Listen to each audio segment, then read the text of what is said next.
আসসালামু আলাইকুম রহমতুল্লাহ। বাংলাদেশ জামাতে ইসলামী সম্মানী ইউনিয়ন শাখার সাংগঠনিক ও বাইতুল মাল পক্ষ উপলক্ষে আয়োজিত কর্মী সম্মেলন RLGL স্কুল অ্যান্ড কলেজ অডিটোরিয়ামে অনুষ্ঠিত হয়। স্বাগত বক্তব্য প্রদানের মাধ্যমে সম্মানী ইউনিয়ন শাখার সম্মানিত সভাপতি জনাব মাওলানা মুদ্দাসির হোসাইন উক্ত কর্মী সম্মেলনটির উদ্বোধন ঘোষণা করেন। অনুষ্ঠানটি সঞ্চালনায় ছিলেন হযরত মাওলানা আব্দুর রহিম, সেক্রেটারি, বাংলাদেশ জামাতে ইসলামী সম্মানী ইউনিয়ন শাখা। শুরুতেই পবিত্র কোরআন থেকে দর্শ নিয়ে আসেন হযরত মাওলানা আজিজুর রহমান, উপজেলা কর্মপরিষদ ও শুরা সদস্য এবং কাপাসিয়া সদর ইউনিয়নের সম্মানিত সভাপতি। বিশেষ অতিথি হিসেবে বক্তব্য পেশ করেন উপজেলার সম্মানিত সহকারী সেক্রেটারি এবং বাইতুল মাল সম্পাদক হযরত মাওলানা আব্দুল ফাত্তাহ সাহেব।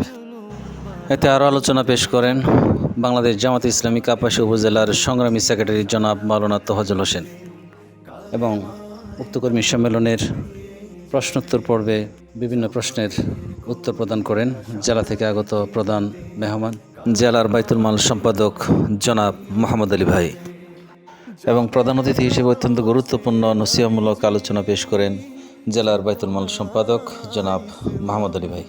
সমাপনী বক্তব্যের মাধ্যমে সবার সমাপ্তি ঘোষণা করেন জনাব মুদ্দাসির হোসেন।